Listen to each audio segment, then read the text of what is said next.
Bismillahirrahmanirrahim. Assalamualaikum warahmatullahi wabarakatuh. Alhamdulillah, assalatu wassalamu ala rasulillah, Muhammad ibn Abdullah, wa ala alihi wa sahbihi wa mawalah. Rabbi shrah li sadri, wa yassir li amri, wahlul 'uqdatam min lisani yafqahu qawli. Insyaallah hari ini saya akan membawakan sebuah pembahasan yang saya beri judul Grammar Quran dan Akhlak Kenabian. Pada kesempatan kali ini saya akan membicarakan dua orang Rasul dengan akhlak mereka yang unik, seperti digambarkan di surat Asy-Syu'ara, surat nomor 26. Tapi sebelum kita ke pembahasan, saya ingin sedikit menggambarkan tentang surat Asy-Syu'ara ini. Secara umum terbagi menjadi dua bagian. Bagian pertama bercerita tentang narasi Nabi Musa dan Firaun, perdebatan antara mereka berdua. Dan bagian yang keduanya tentang para nabi, ya nabi-nabi yang mendakwahi kaumnya. Menariknya, terdapat pesan yang sama yang disampaikan oleh para nabi ini, yang itu diulang berkali-kali dalam surat tersebut. Apa pesannya? Allah berfirman, "Wa ma as'alukum alaihi min ajr." Yang artinya, dan tidaklah aku mengharapkan imbalan dari apa yang aku perbuat ini. Aku tidak minta dibayar untuk dakwahku ini kepada kalian, kata nabi-nabi. Kemudian lanjutannya, in ajriya illa 'ala Allah rabbil alamin. Semata-mata imbalanku hanya kuharapkan dari Allah, Tuhan semesta alam. Baik. Tapi dari sekian kali pesan-pesan ini diulang oleh para nabi yang tertera di surat Asy-Syu'ara tersebut, terdapat dua nabi yang tidak ikut mengucapkan hal tersebut, yaitu Nabi Ibrahim dan Nabi Musa alaihi wassalam. Allah berfirman dalam surat Asy-Syu'ara tersebut, "Watlu 'alaihim naba'a Ibrahim." Bacakanlah kepada mereka Muhammad kisah tentang Nabi Ibrahim. Idz qala li abihi wa qaumihi ma ta'budun, atau ma ta'budun. Ketika Nabi Ibrahim berbicara kepada ayahnya dan kepada kaumnya, apa yang kalian sembah? Dan nabi yang lain, satu nabi lagi yang tidak mengatakan hal yang sama yang dikatakan oleh para nabi yang lain, yaitu adalah Nabi Musa alaihi salam. Lalu, kenapa ini sangat menarik? Karena kita tahu, seperti yang tadi kita bacakan ayatnya, ketika Nabi Ibrahim berkata kepada ayahnya dan kepada kaumnya, apa yang kalian sembah? Ibrahim berarti di sini akan mendakwahi ayahnya. Sedangkan ayahnya yang membesarkan dia, yang memberikan segalanya yang dia butuhkan, makanan, pakaian, rumah, yang mensupport dia secara finansial. Maka tak pantas bagi Ibrahim, tak layak bagi beliau untuk mengatakan wa ma as'alukum alaihi min ajr kepada ayahnya.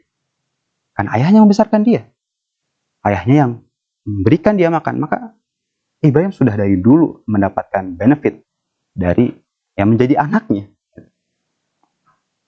Maka di sini Ibrahim mengerti posisi dia dan mengerti bagaimana ayahnya telah berkorban, telah mencurahkan segala yang dia punya untuk pertumbuhan dirinya. Itulah akhlak Ibrahim. Dan di sini bisa kita ambil benang merahnya, bahwa pesan yang disampaikan para nabi ini mungkin sama-sama mengajak tauhid. Tapi mereka mencontohkan bahwasanya untuk mengaplikasikan atau mengeksekusi caranya, kita harus sensitif. Kita harus pilih-pilih untuk menyampaikan dengan cara yang terbaik. Seperti itu. Walaupun orang yang kita dakwahi, orang yang buruk. Kurang buruk apa? Ayah Ibrahim yang berlaku sebagai pembuat berhala untuk kaumnya. Ma'adallah.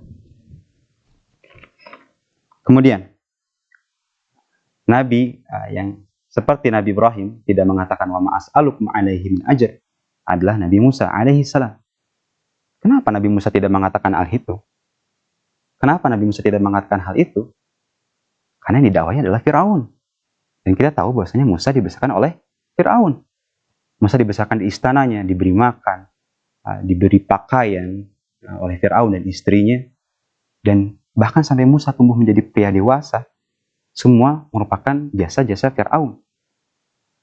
Maka tak pantas, dan Musa mengerti betul apa yang telah Firaun perbuat untuknya, telah membesarkan, maka dia tidak mungkin mengangkat hal tersebut, tidak mungkin mengucapkan hal yang disampaikan nabi-nabi yang lain kepada kaumnya.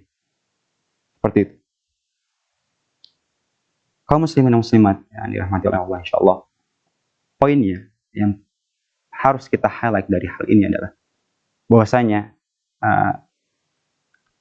kita harus memerhatikan kehalusan dan kita harus mengasah pesan kita sebelum akhirnya kita menyampaikan itu kepada orang yang ingin kita sampaikan. Itu yang pertama. Dan yang kedua, hanya karena orang yang kita dakwahi itu buruk, bukan berarti kita bisa mengatakan hal yang semena-mena. Bukan berarti kita boleh melupakan kebaikan yang pernah mereka lakukan untuk kita. Tidak. Dan ini contohkan oleh Nabi Ibrahim dan Nabi Musa. Kurang buruk apa? Pembuat patung dan Fir'aun. Come on. Kita semua sudah tahu bagaimana betapa epiknya kejahatan Fir'aun yang mengaku sebagai Tuhan. Tapi itu tidak membuat Nabi Musa bisa berlaku semena-mena dan mengatakan hal yang tidak seharusnya dikatakan.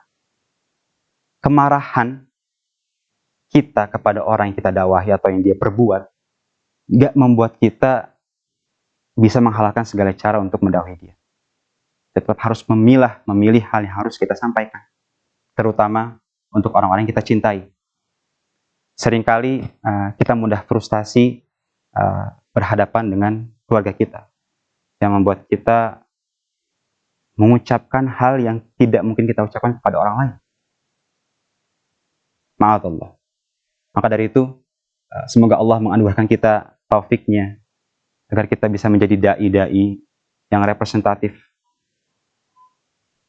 yang bisa memilih cara yang terbaik untuk menyampaikannya kepada keluarga kita, kepada orang-orang, sehingga orang-orang akan mencintai akhlak kita terlebih dahulu sebelum mendengar apa yang kita sampaikan. Billahi taufiq wal hidayah. Assalamualaikum warahmatullahi wabarakatuh.